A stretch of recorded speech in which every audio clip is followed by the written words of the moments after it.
నమస్తే రమగారు. నమస్తే జయ. రమగారు, మంచి మాటలు, సూక్తులు చెప్పుకోవటానికి, వినడానికి చాలా బాగుంటాయి.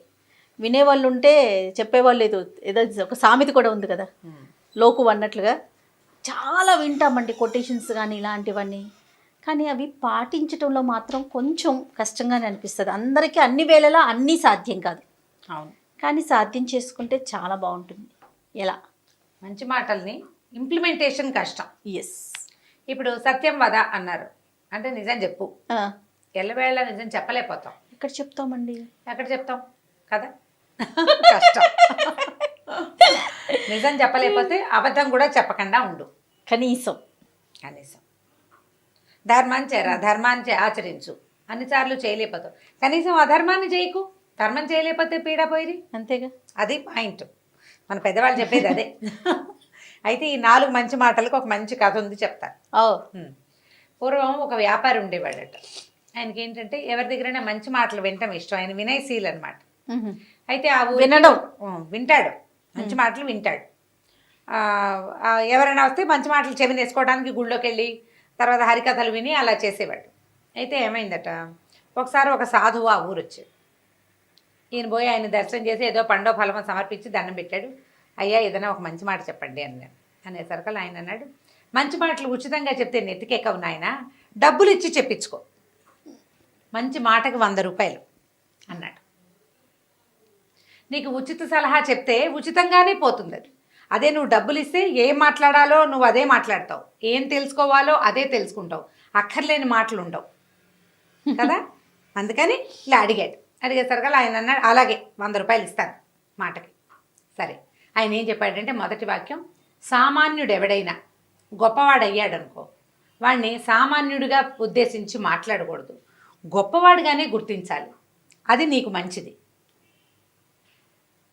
నీతో పాటు ఉన్నవాడు పెద్ద పెద్ద వ్యాపారస్తుడయ్యాడు, ఏమో అనకూడదు, ఏమండి అని మాట్లాడాలి. సంబోధన మర్యాదగా ఉండాలి. నువ్వు గొప్పవాడి అన్నట్టుగానే ఉండాలి.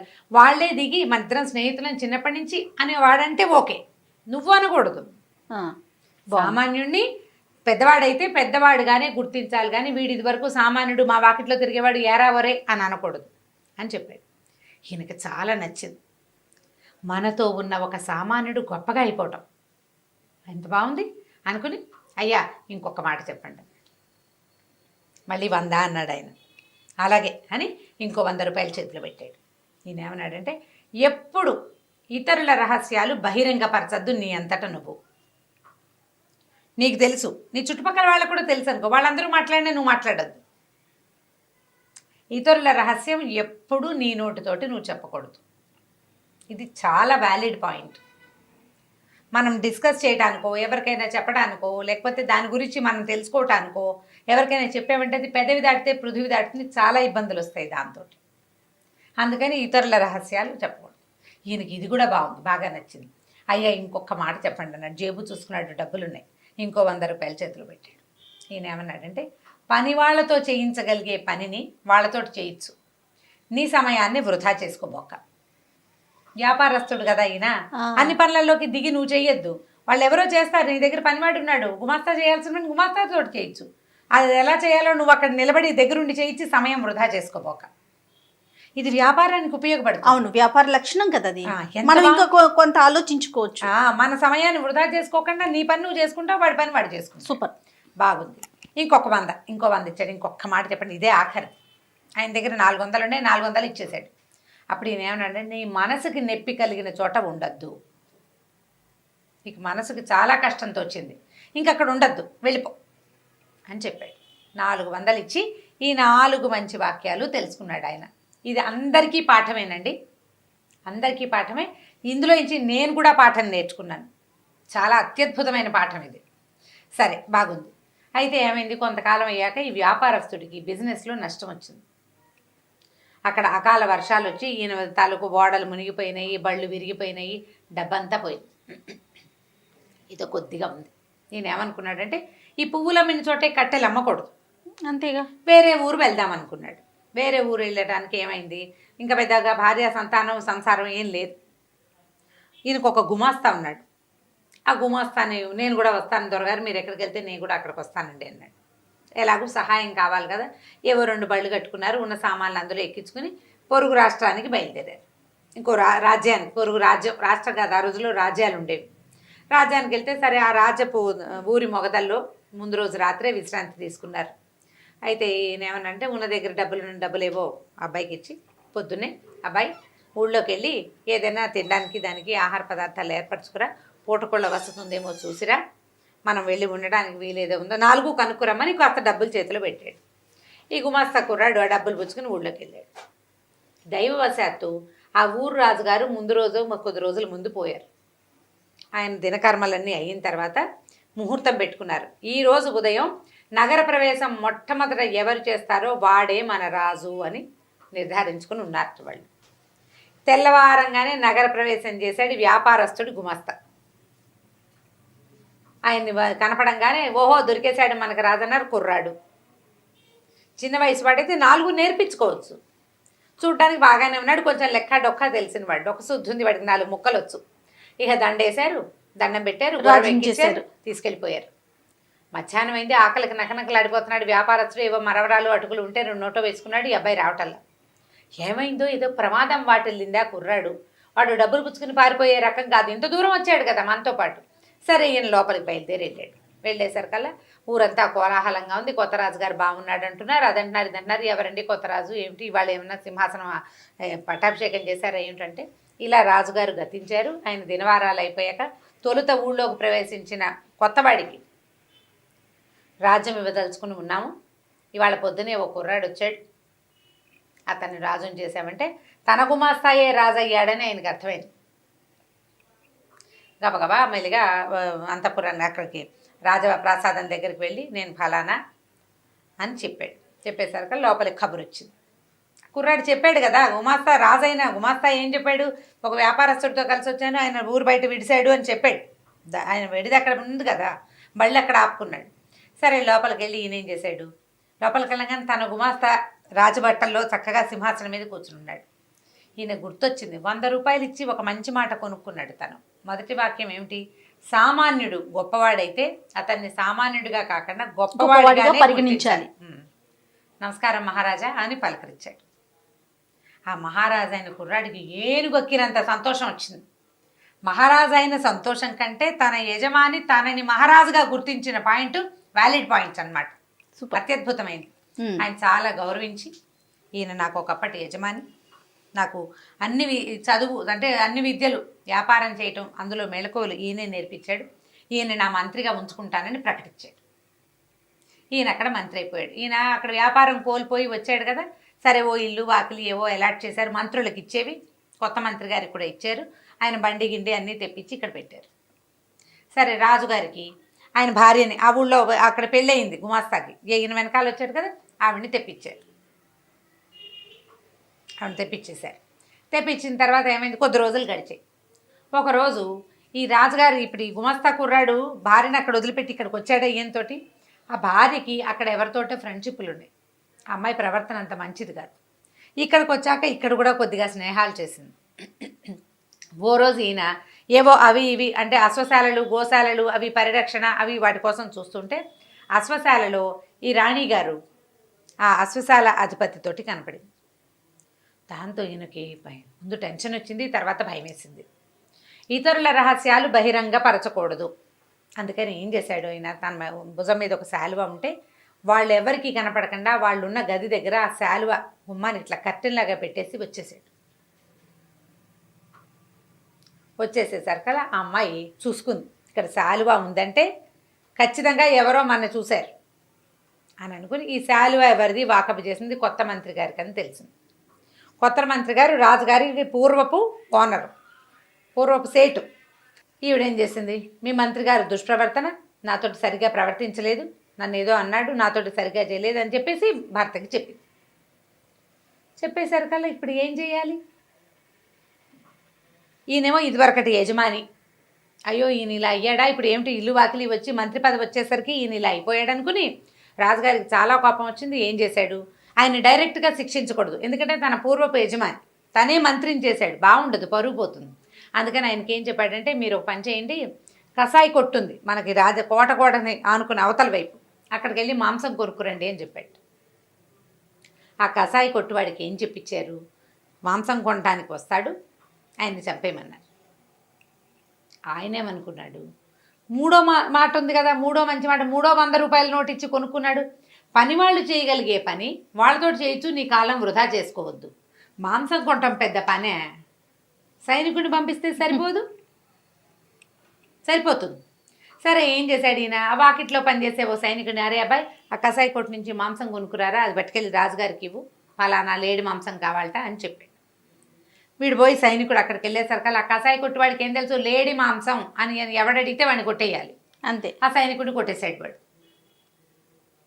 ఈ లోపల ఏమైంది, ఈ అశ్వశాలాధిపతి ప్రవర్తన మంచిది కాదని వేగుల వాళ్ళ ద్వారా ఈయనకి కబురు వచ్చింది రాజుగారికి.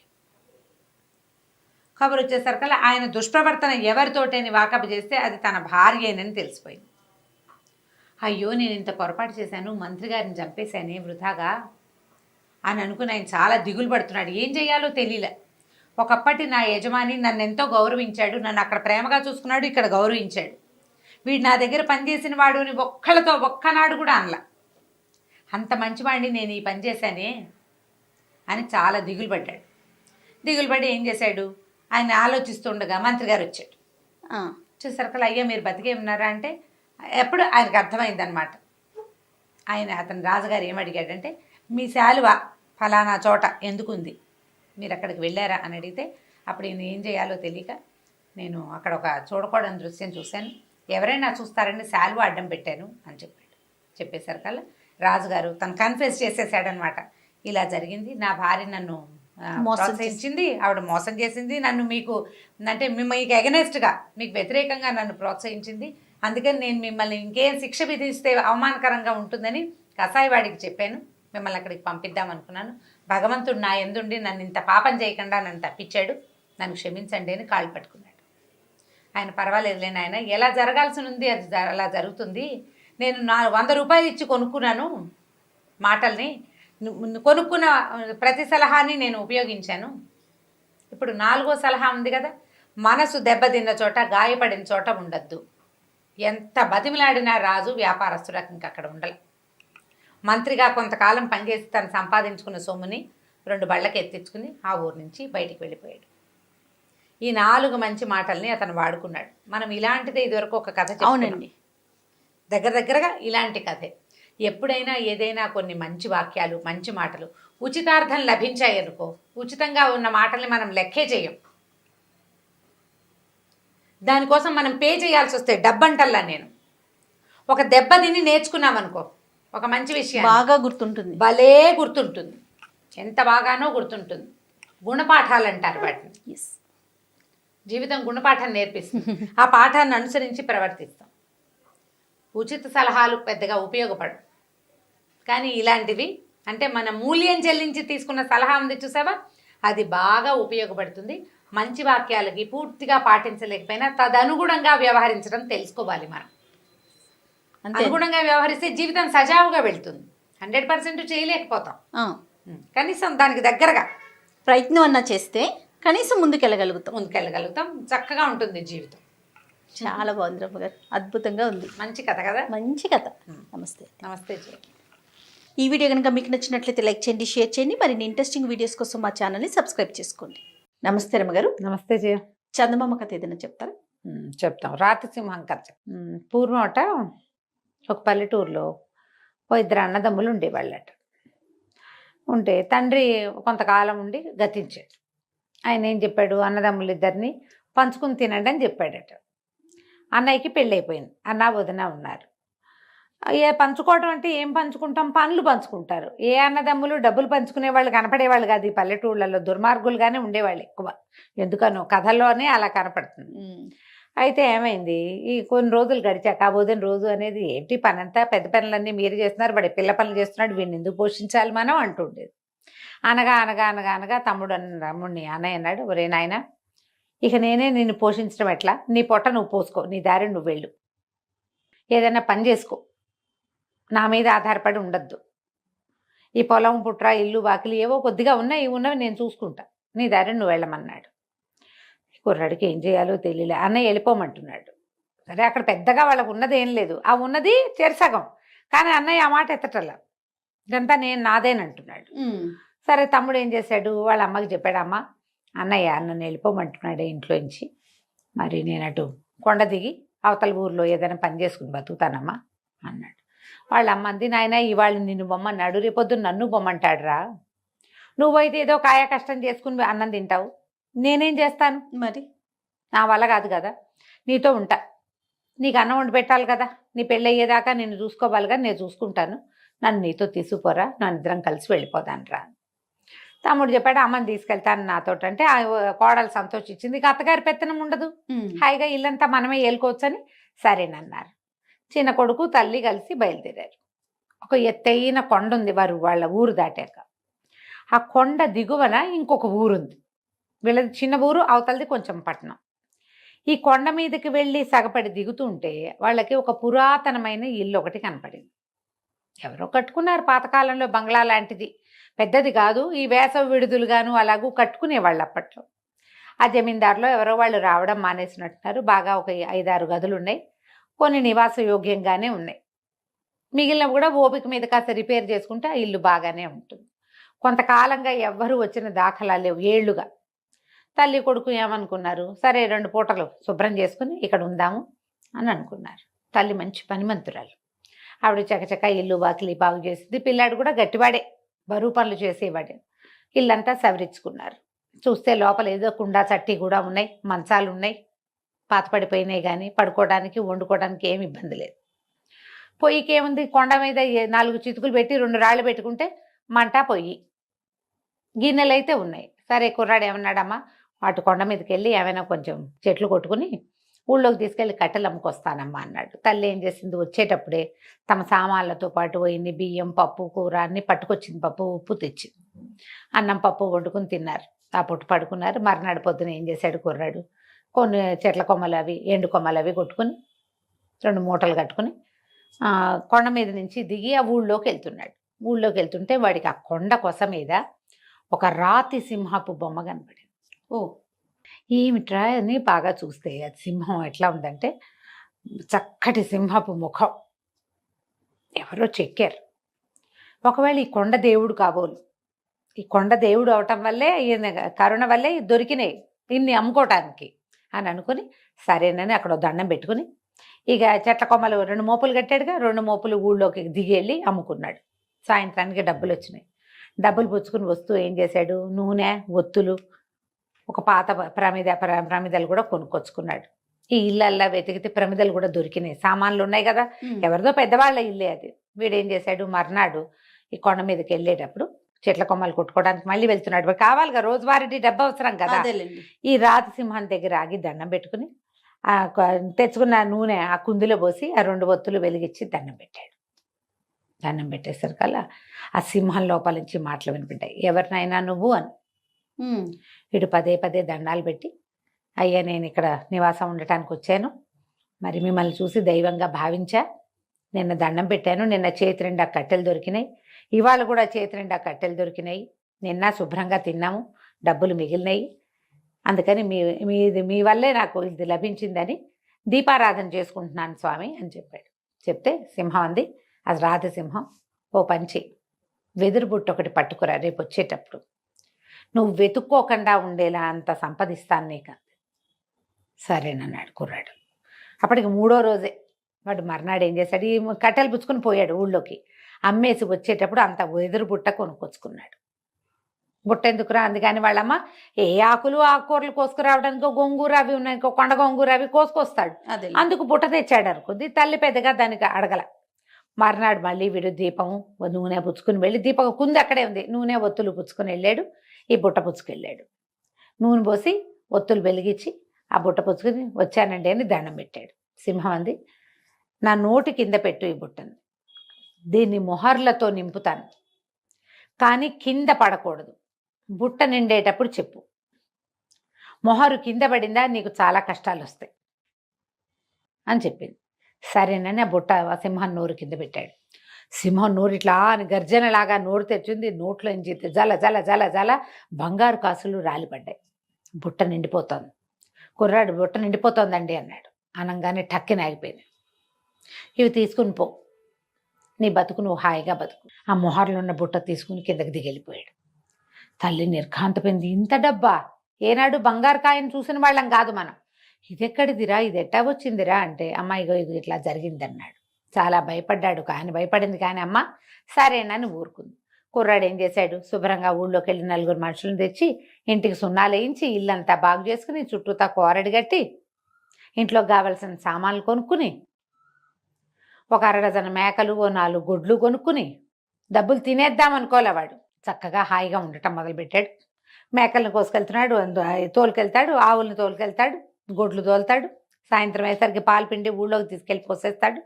మొహర్లు సగం ఖర్చు అయినా కొన్ని మొహర్లు లోపల ఉన్నాయి. రోజువారీ డబ్బులు వస్తున్నాయి. నీకు ప్రతిరోజు పాడి బయటికి వెళ్తుంటే డబ్బే కదా వచ్చేది. చక్కగా ఉన్నాడు పచ్చగా. ఈ కొండ ప్రాంతం నుంచి దిగి పై ఊరు వెళ్ళే వాళ్ళందరూ చూశారు చిన్నవాడు బాగున్నాడు బాగున్నాడని. ఎవరో 2-3 పెద్ద మనుషులు, మీ వాడికేమో బ్రహ్మాండంగా ఉన్నాడు, కొండ మీద ఏదో ఇల్లు పట్టాడు, ఇల్లంతా బాగు చేశాడు, మరి గొడ్లు ఉన్నాయి, నేడో రేపో పిల్లనిస్తారు ఎవరైనా వాడికి, వాడి పని పసందుగా ఉందన్నారు.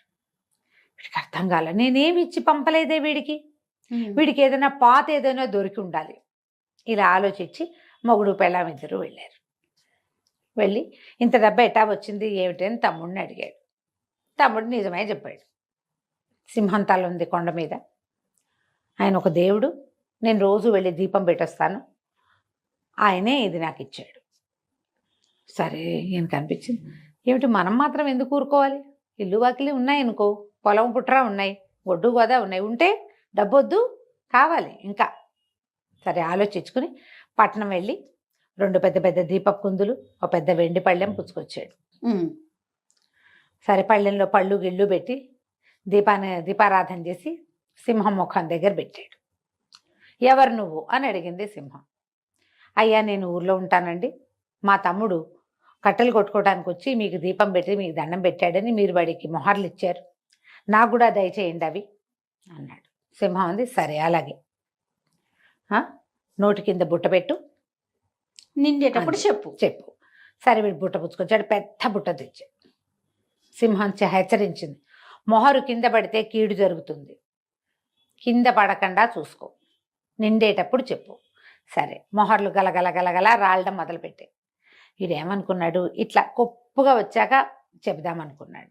తమ్ముడు ఇంత మటుకు రాగానే ఆపేశాడు. ఆశపాతకులకు ఎలా ఉంటుంది, ఆఖరిది కూడా వదిలిపెట్ట బుద్ధి కాదు. ఇన్ని వచ్చినాయి, ఆ 2 లేకపోతే ఏమిట్లే అనిపించదు. మనం హెచ్చరించుకోవాలి ఇలాంటప్పుడు. ఇన్ని ఉంది చాలు, ఆ 1000 లేకపోతే ఏమైంది, ఆ 10,000 లేకపోతే ఏమైంది, ఆ 1,00,000 లేకపోతే ఏమైంది అలా అనుకో.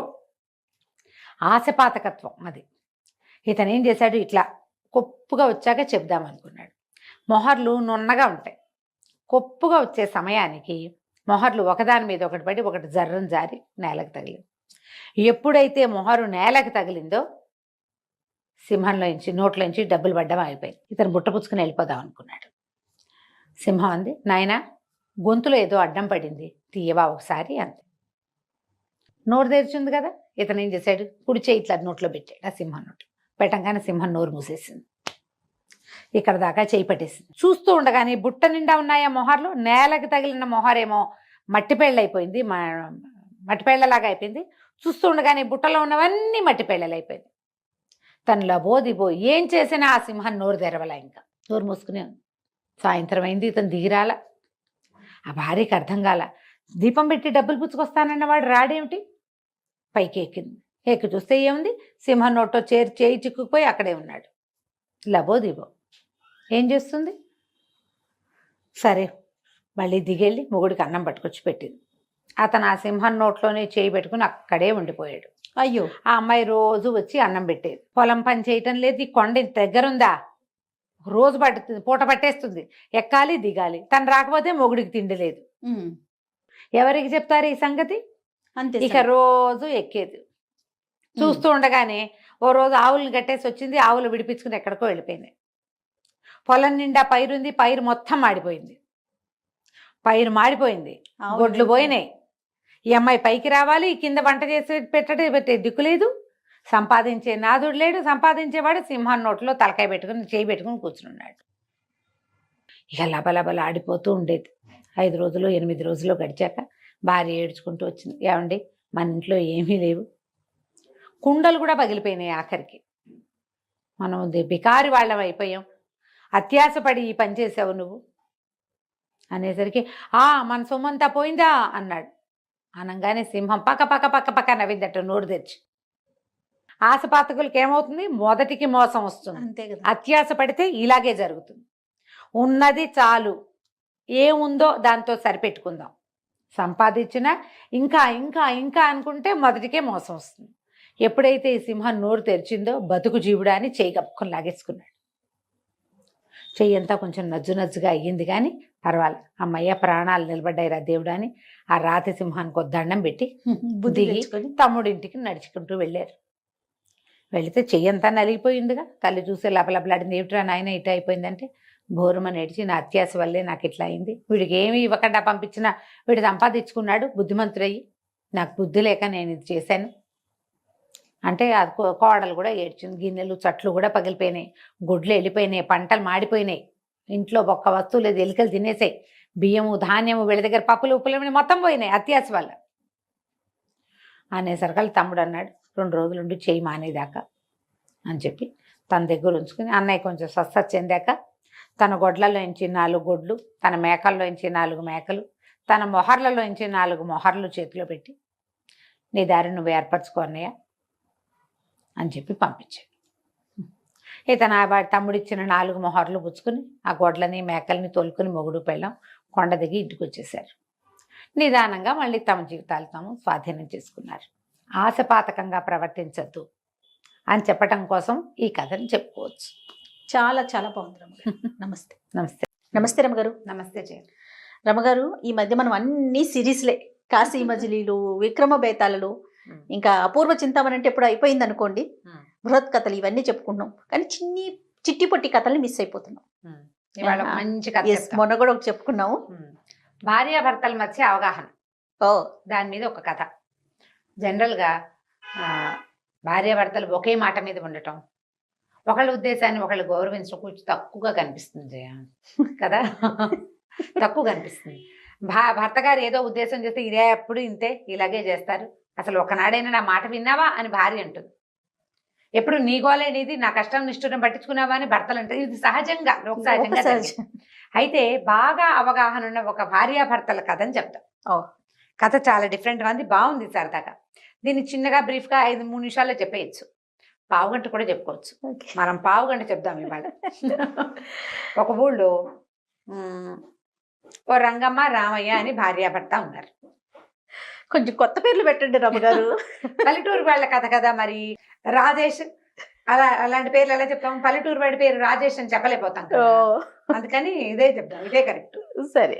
రంగమ్మ రామయ్య. అయితే ఏంటంటే వీళ్ళిద్దరూ చాలా అన్యోన్యంగా ఉండేవాళ్ళు. ఏదో చిన్న సంసారం, వాళ్ళ రకంగా వాళ్ళు జీవించేవాళ్ళు. అయితే ఏంటంటే కొంచెం మంచి మాట చెప్పడం, సానుకూలంగా మాట్లాడడం వాళ్ళ బంధ. ఆ ఊళ్ళో ఏ భార్యాభర్తలు కొట్టుకున్నా వీళ్ళిద్దరే కాస్త మాట్లాడి, అబ్బాయితో ఆయన అమ్మాయితో ఈవిడ మాట్లాడి చక్కగా సానుకూలపరిచేవాళ్ళు. భార్యాభర్తల తగాదాలు ఉండేవి కదా వాళ్ళ చుట్టుపక్కల. ఎవరైనా కొట్టుకున్నా ఏదో మంచి మాటలు చెప్పేవాళ్ళు ఉన్నంతలో. అయితే ఆ ఊరు రాజుగారు, ఆ జమీందారికి వీళ్ళ సంగతి తెలుసు. రాజుగారే, జమీందారు అన్నది రాజుగారు, వీళ్ళ సంగతి తెలుసుకున్నాడు ఆయన. ఇంతలో ఏమైందంటే అప్పట్లో ఏం జరిగేవి, వస్తు మార్పిడులు జరిగేవి. అవును.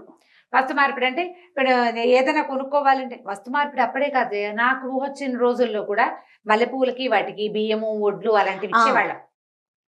కేవలం బియ్యం వరకే పరిమితం అయ్యేది కదా రమగారు, అంతకు మించి మార్పిడి జరిగేది ఏదో మినుములు కదండి. అదే పండిన వస్తువులు, అంతే. పండిన వస్తువుకి గేదెకి ఆవుకి కోడి అలాంటివి కూడా చేసుకునేవాళ్ళు. కొన్ని కోళ్ళు ఈ ఆవును తోలితే కొన్ని కోళ్ళు వెనక్కి ఇచ్చేటట్టు అలాంటివి జరిగే వస్తు మార్పిడి ఉండేది అప్పట్లో.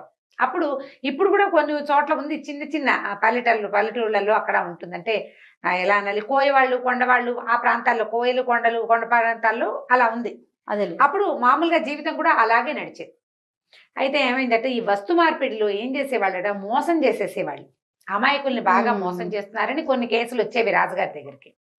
అది కాకుండా ఈ భార్యాభర్తల తగాదాలు మొదట్లో బాగా వచ్చేవి, ఇప్పుడు రావడం మానేసినాయి. అవి బాగా ఉన్నాయి, ఇవి బాగా లేవు. ఎందుకు బాగా లేవు అని రాజుగారు కనుక్కుంటే ఈ రామయ్యను రంగమ్మ ఇద్దరు ఇట్లా మాట్లాడతారని అది తెలుసుకున్నారు. ఇప్పుడు రాజుగారు ఏమంటున్నాడంటే వాళ్ళ ఎలా ఉంటారు, నాకు నా భార్యకే సరిగ్గా పడిచావదే, రాజుగారికి రాణిగారికే బాగా పడదు. వీళ్ళు ఏం చెప్పి అంటే ఎలా వాళ్ళతో వాళ్ళు సానుకూలంగా ఉంటున్నారు, ఏం చెప్పి ఇతరులను సానుకూల పరుస్తున్నారు తెలుసుకోవాలనుకున్నాడు. రెండో పాయింట్ అంటే ఈ వస్తు మార్పిడి వ్యవహారం మీద కూడా ఆయన కొంచెం చాలా కేసులు ఉన్నాయి, ఇది కూడా తెలుసుకోవాలి. ఏం చేశాడు, ఒకళ్ళిద్దరు ముగ్గురు గూఢచారుల నేరే వాళ్ళ సంగతి చూడండి అని పంపించాడు. ఇంతలో ఈ రామయ్య వాళ్ళ ఇంట్లో 2 గేదెలు ఉన్నాయి. ఓ గేదె పాలు ఇవ్వడం మానేసింది, పాలు లేవు, కొంచెం పాలు తగ్గిపోయినాయి. అయితే ఆవిడ ఏమందంటే ఈ గేదె పట్టిపోయింది, దీనికి చాకరీ మిగులుతుంది, నువ్వేం చేస్తావంటే కొంచెం సంతకి తీసుకెళ్ళి ఏదో ఒక వస్తువుకి దీన్ని అమ్ముకురావాలి. ఈయన మెల్లిగా ఆ గేదెని పుచ్చుకొని నడుచుకుంటూ వెళ్తున్నాడు. పాలు లేవు, ఆ గేదెకి పాలు ఇవ్వటంలో వెళ్తుంటే ఒక ఆయన ఎదురుపడ్డాడు. ఒక ఆయన ఎదురుపడి ఏమన్నాడు, ఏంటండి రామయ్య గారు పొద్దున్నే బయలుదేరారు, ఎండంతా నెత్తినేసుకుని వెళ్తున్నారు ఏంటండి అన్నాడు. అనేసరికి ఆ గేదె పట్టిపోయిందయ్యా, నేను అమ్ముకురమ్మా వద్దామని బయలుదేరాను అనేసరికి అతను అన్నాడు, అదేంటండి ఇవాళ పట్టిపోతే రేపొద్దున మళ్ళీ చూడు కడితే మళ్ళీ దూడ పుట్టదా, పాలివ్వదా, దాందేముంది అని అన్నాడు. అనేసరికి ఏమోనయ్యా మావిడి చాకరీ చేయలేకపోతున్నాను, అమ్మేమంది, సరే ఆమె పని చేయాల్సింది ఆమె కదా, ఆమె ఉద్దేశం ప్రకారం చేయటానికి నేను ఇట్లా చేసి బయలుదేరాను అన్నాడు. అనేసరికి అతని దగ్గర ఒక గుర్రం ఉంది, ఆ వచ్చిన వాడి దగ్గర. ఆయన అన్నాడు, ఏముందండి కావాలంటే మీకు ఏదైనా నాకు ఇవ్వండి, నా గుర్రం మీరు తీసుకోండి. ఓ అనేసరికి ఈయన అనుకున్నాడు, ఓహో గుర్రమా బాగానే ఉంది, చక్కగా దర్జాగా ఉంటుంది, వాకిట్లో గుర్రం కడితే అందరికీ అబ్బో వీళ్ళింట్లో గుర్రం ఉందని చెప్పుకుంటారు, పిల్లలు ఎక్కడికైనా వెళ్ళినప్పుడు ఎక్కి తిరగడానికి హాయిగా ఉంటుంది, సరదాగా ఉంటుంది, పోనీలే గేదెండి మాత్రం ఏం ముద్రిస్తుంది అని గేదెని ఇచ్చేసి గుర్రాన్ని తీసుకున్నాడు. సరే గుర్రాన్ని తీసుకున్న తర్వాత 4 అడుగులు వేసాక ఏమనుకున్నాడు, ఆయన గేదెని తోలుకెళ్ళిపోయాడు. కొంచెం 4 అడుగులు వేసిన తర్వాత ఈయన ఏమనుకున్నాడు, గుర్రం ఎలాగో ఉంది కదా, చక్కగా దీని మీద ఎక్కి స్వారీ చేస్తూ వెళ్ళొచ్చు కదా అని భావించాడు. దాని మీద ఎక్కబోయి దాన్ని చల్లంటే చల్లలేదు గిల్లేదు, దానికి ఉడిదది, దానికి ఏం కళ్ళు కనపడదు, అందుకే వాడు అమ్మడానికి తీసుకెళ్తున్నాడు, ఈయన మోసం చేసేసాడు. అయ్యో రామా ఇలా అయిందే, ఏం చేస్తాను రా అని ఆ గుడి గుర్రాన్ని తోలుకుంటూ మెల్లిగా బయలుదేరాడు. వెళ్ళేసరికల్లా ఏమైంది, ఒక ఆయన ఎవరో కనపడ్డాడు. కనపడి ఒక బక్క చిక్కిన ఆవుని తీసుకెళ్తున్నాడు. ఏంటండి అన్నాడు. ఏం చేయను ఆయన, గేదెని తీసుకెళ్తుంటే ఆయన ఎవరో గేదె బదులు గుర్రాన్ని అంట కట్టాడు, గుర్రమేమో గుడ్డిది చెప్పేసా అని చెప్పాడు. ఏం చేయను, సరే ఇంకా ఏం చేస్తాను, దీన్నైనా మార్చుకుందామని వెళ్తున్నాను అన్నాడు. వచ్చే ఆయన అన్నాడు, దానిదేముందండి, గుర్రం గుడ్డిదైతే మాత్రం కొంచెం అలవాటు చేస్తే అదే నడుస్తుంది, మా ఆవును చూడండి బక్క చిక్కిపోయింది, ఆహారం లేకపోతే అసలు ఎన్ని పాలు ఇచ్చేదోనండి, 6 మానికలు 6 సేర్ల పాలు ఇచ్చేసేది ఇది, అసలు దీని తల్లి, దీని పెదమ్మ, దీని తలుపు అమ్మమ్మ అన్నీ ఆవు పాలిచ్చే ఆవులేనండి, ఆహారం పెట్టలేకండి, మంచి గడ్డి గాదం ఇవ్వలేక మా ఊళ్ళలో గడ్డి తక్కువండి, మా గడ్డి గేదెలు పాలిచ్చే గడ్డి కానీ ఆవులు పాలిచ్చే గడ్డి కాదు, ఆ గడ్డి తింటే తేడాలు కూడా ఉంటాయండి. ఆ ఉంది ఆయన చెప్పాడు, మనం వినాలంతే. ఆ గడ్డి మా ఊళ్ళో ఉన్న గడ్డి బ్రహ్మాండమైన గడ్డి, అది గేదెలు తిన్నాయనుకో బాగా పాలిస్తాయి, ఆవులు తింటే పాలిపో, ఆవులకు సూట్ కాదు చూడండి అన్నాడు. అనేసరికల్లా అని ఏమన్నాడు, పోనీలే మీరేదో బాధపడుతున్నారు, ఆవును తీసుకుని ఆ గుర్రాన్ని నాకు ఇవ్వండి అనేసరికల్లా సరేననుకున్నాడు. సరే ఆవును తీసుకున్నాడు. ఆవును తీసి ఈయనేం ఆలోచించాడు, ఆవు ఎంచక్క ఆవు చాలా మంచిది, ఇంటికి లక్ష్మి అంటారు, ఆవు పాలు ఆరోగ్యానికి మంచిది, ఏముంది కాస్త గడ్డి కాదని పెడితే ఆవు పాలు ఇవ్వదు, చక్కగా పిల్లలకు కూడా కళ్ళకి వాటికి మంచిది, ఆరోగ్యం బాగుపడుతుంది, ఆవు ఉంటే కళగా ఉంటుంది ఇంటికి. 4 ఆలోచించుకున్నాడు. రేపొద్దున ఆవు గనక గేదె 2 దూడలు పెట్టింది అనుకో, ఒకటి కోడి దూడ అయింది అనుకో, అందులో చక్కగా ఎద్దు వ్యవసాయానికి పనిచేస్తుంది, లేదా గిత్త వ్యవసాయానికి పనిచేస్తుంది, బండి కొనుక్కోవచ్చు, బోల్డ్ ఆలోచించుకున్నాడు. ఆవుకి పిల్లలు పుడితే కూడా పైగా దీనికి మంచి పాలసారు ఉంది, పాలసారు అంటే చాలు, పాల చాలు ఉంది, వీళ్ళ అమ్మమ్మ పెద్దమ్మ అన్ని బాగా పాలిచ్చేవే, ఇది మాత్రం ఇవ్వకపోతుందా, పోనీలే బాగానే ఉందని ఆవును తీసుకున్నాడు. సరే 4 అడుగులు వేసాక ఏమనుకున్నాడు, పాపం ఆవు దీనంగా ఉంది, బక్కగా ఉంది, ఓపిక లేదు, కాస్త 4 గడ్డి పరకలు పెరుకొచ్చి దీనికి పెడదామని ఏం చేశాడు, పక్కన ఉన్న చేలో పోయి అంత గడ్డి పీకొచ్చాడు. పీకొచ్చి సరదాగా దానికి పెట్టపోయాడు. తీరా చూస్తే తింటలా ఆవు దీనంగా చూస్తుంది బడికేసి. ఎందుకు తింటలేదా అని దాన్ని నోరు తీసి చూస్తే ఆవుకు పళ్ళు లేవు, అందుకే అది తినక బక్క చిక్కిపోయింది. ఏం చేయాలి మరి, ఇప్పుడు ఈ ఆవును మార్చుకోవాలి. మళ్ళీ నడుస్తుంటే ఒకడు మంచి బలిసి అంత ఉంది మేక, ఆ మేకను పుచ్చుకొని నడుస్తూ కనిపించాడు. అప్పటికే ఈయన కొంచెం విసుగ్గా ఉంది. ఇప్పుడు 3 మార్పిళ్ళు అయినాయి కదా, సరే ఏమైంది, ఏమిటండి ఆవును పుచ్చుకొని బయలుదేరారు, ఏమిటి అది మాట్లాడుకున్నారు. ముందు గేదెని తెచ్చారు, గేదె కాస్త గుర్రమైంది, గుర్రం కాస్త ఆవైంది, ఆవుకేమో పళ్ళు లేవు, అనేసరికల్లా పళ్ళు లేకపోతే బాగా కుడితి పెడితే సరిపోతుందండి, నా చూడండి కావాలంటే నా మేకని తీసుకుని మీ ఆవుని నాకు ఇవ్వండి అన్నాడు. అనేసరికి మేక బాగానే ఉంది. ఈయన ఏమనుకున్నాడు, ఓహో మేకపాలు చాలా మంచి ఔషధ గుణాలు ఉన్నాయి మేకకి, మేకపాలకి మేకపాలు కొన్ని అనారోగ్యాలు ఇస్తారు. అవునవును అవును. అయ్యి ఆవు బక్కచిక్కిపోయింది, దీనికి ఎంత పెట్టి పోషిస్తే మాత్రం రేపొద్దున పిల్లది ఎలా ఏం పుడతాయో ఏం పుట్టవో, మేక మంచిది, మేకపాలు ఆరోగ్యానికి మంచిది, వాకిట్లో కట్టేస్తుంది. ఆవునైతే తీసుకెళ్లి తిప్పుకురావాలి, మేకేముంది దాని దారిని పోయి శుభ్రంగా అవి ఇవి తినొస్తుంది, దాన్ని ఏం తోలక్కర్లా గీలక్కర్లా కట్టేయక్కర్లా, ఇల్లు అలవాటైతే వచ్చి వాకిట్లో కూర్చుంటుంది, పాలు పిండుకుని తాగితే పిల్లలకు ఆరోగ్యం. బాగానే ఉందనుకున్నాడు. ఆ మేకను పుచ్చుకున్నాడు. అప్పటికి ఎండెక్కింది. ఆ మేకను పుచ్చుకొని ముందుకెళ్తున్నాడు. పుచ్చుకునేసరికల్లా ఏమైంది, ఇంతలో ఒకడు మంచి కోడి పుంజును పుచ్చుకెళ్తున్నాడు. వాడు వెంటబడి, అయ్యా ఈ మేకతోటి ఏం చేస్తారండి, మేకతోటి ఏం చేస్తారండి అని అడుగుతున్నాడు. కోసుకు తింటాను రా, ఏం చేస్తాం అన్నాడు విసుగ్గా. మేకను ఏం చేస్తారు, అదే కదా అల్టిమేట్గా జరిగేది. అది సరికల్లా అయ్యో కోసుకు తినేటట్టు మేకను ఎందుకంటే చూడండి బ్రహ్మాండమైన కోడి పుంజు, మేక ఏం చేస్తుంది పిచ్చి మేక, కోడి పుంజు అయితే తెల్లారేసరికి లేపేస్తుంది, పైగా మన పుంజు జాతైన పుంజు, తెల్లారకుండా లేపేస్తుంది. ఎవరైనా వాళ్ళు దొంగలు వాళ్ళు వస్తే మనకు ముందే చెప్పేస్తుంది, అరిచి కేకలు పెడుతుంది, పొకరుగా అంటుంది కదా, రేపొద్దున కొంచెం బాగా తిండి పెట్టి పోషించారా, చక్కగా పురుగులు గిరుగులను బాగా తిన్నదా, మీ దొడ్డి వాకిలి మంచివైతే చక్కగా తిని రేపొద్దున కోళ్ల పందాలు వస్తాయి మన ఊళ్ళో, కోళ్ల పందాల్లో గెలిచి నీకు కొత్త కోడి మాంసాన్ని కూడా అందిస్తుంది, ఇది గెలుస్తుంది, అవతల తోడిపోతే ఆ మాంసం మనకే కదా అన్నాడు. అనేసరికల్లా ఈయనకి అప్పటికే చాలా విసుగ్గా ఉంది. సరేలే మేకని తీసుకుని కోడిని తీసుకున్నాడు. కోడిని తీసుకుని సరే ఏమనుకున్నాడు, బాగానే ఉంది కోడి పుంజు, చక్కగా వాకిట్లో ఉంటే ఆ పెట్టలు ఈ పెట్టలు వాకిట్లోకి తిరుగుతాయి, కోడి పుంజుని చోట పెట్టలు ఎలాగూ చేరతాయి కదా, పైగా తెల్లారేసరికి నిద్ర లేచేందుకు మంచి సాధనం, పిల్లలు కూడా పొద్దున్నే లేవడం నేర్చుకుంటారు, మా ఆవిడ కూడా పనికి సాయంగా ఉంటే పొద్దున్నే లేచేస్తే పని సాయం కదా అని అనుకున్నాడు. అనుకుని ఏం చేశాడు, చక్కగా దగ్గర కూర్చుని ఒక చెట్టు కింద కూర్చున్నాడు. ఈ కోడిని దగ్గర నుంచి ప్రేమగా దాన్ని నిమురుతుంటే దానికి కూయో మొర్రో అంటుంది. ఏమిట్రా తీరా చూస్తే అది వారం క్రితమో ఎప్పుడో కోళ్ల పందెంలోనే ఉంది, లోపలన్నీ కత్తిగాట్లే దాని ఒంటి నిండా అన్ని గాయాలే, వాసన వస్తుంది. అయ్యో అనుకున్నాడు, అయ్యో ఇదేమిటి ఇలా అయింది. ఇంతలో ఒక ఆయన వచ్చాడు ఆ దారి వెంబడి. ఏమిటో ఈ కోడిని కోసుకోవడానికి తీసుకెళ్తున్నావా అన్నాడు. ఎప్పటికీ ఈయనకి విసుగొచ్చేసింది రామయ్యకి. అవునండి అన్నాడు. ఎంతకిస్తావు ఎంతకిస్తావు ఎంతకిస్తావు ఏమిస్తావు ఏమిస్తావు అంటే ₹1 ఇచ్చి తీసుకోమన్నాడు. ఆయన ₹1 ఇచ్చి కోడిని తీసుకుపోయాడు. అప్పటికి మిట్ట మధ్య మండిపోతుంది, పొద్దున అంత గంజి తాగొచ్చాడు, ఏదో 2 గంటల్లో అయిపోతుంది, ఇన్ని గంటలు పట్టింది, తిరుగుతూనే ఉన్నాడు, ఏమీ పని అవ్వల. ఏమనుకున్నాడు, ఇంకా ఆకలిస్తోంది నా వల్ల కాదని అనుకుని అక్కడ ఒక పూటకోళ్ళమ్మ జంగిడి పెట్టుకుని ఉంటుంది, ఆ ₹1 ఇచ్చి అన్నం తీసుకున్నాడు. పప్పు కూర కాస్తంత పాయసం ఓ చారు గిన్నె ఇచ్చింది. అవి పుచ్చుకుని బయటకు వచ్చేసరికల్లా ఒక ముష్టివాడు ఎదురుపడ్డాడు. బాబు 3 రోజులైందండి అన్నం తిని, అసలే పుట్టెడు జ్వరము, ఏదో కషాయం వేరు మాత్రం ఏదో వేసుకున్నాను, కడుపులో కాలిపోతుంది, అన్నం పెట్టే దిక్కులేదు నాయన, బాబు ఒక ముద్ద అన్నం పెట్టబా అన్నాడు. నేను కనిపించింది, నేను శుభ్రంగా గంజి తాగా, ఇంటికి వెళ్తే బెల్లం ఏదో అన్నం పెడుతుంది, రోజు అన్నం తింటూనే ఉన్నాం, పగలే కదా అన్నం తినండి, ఒక పూట డొక్క మాడితే ఏమవుతుంది, పొట్టకి మంచిదే, పాపం వీడు అనారోగ్యంగా ఉన్నాడు, 3 రోజులైంది, అన్నం తిని మొహము కనపడుతోంది, మందు కూడా వేసుకున్నాను అంటున్నాడు. పోనీ లేని ఆకెత్తి వాడి చేతులు పెట్టాడు. వాడు కాస్త అన్నం తినేసాడు. ఈయన కాళ్ళు ఈడ్చుకుంటూ ఇల్లు చేరాడు. చీకటి పడింది. భార్య దూరం నుంచి చూసింది, గబగబా ఎదురొచ్చింది. ఏమయ్యా వచ్చావా, పగలల్లా తిరిగావు, ఎట్టా వచ్చావో, కాళ్ళు కడుక్కోరా, ఒక చెంబు నీళ్ళు పోసుకో అని మంచినీళ్ళు అందించింది. కాళ్ళు కడుక్కున్నాడు. సరే అటు ఇటు చూస్తే పిల్లలు పడుకున్నారు. అప్పటికే పడుకున్నాడు. వాళ్ళ పిల్లలు పడుకునేసరికల్లా సరే లోపలికి వచ్చాడు. ఏం చేసుకొచ్చావు అని అడిగాడు.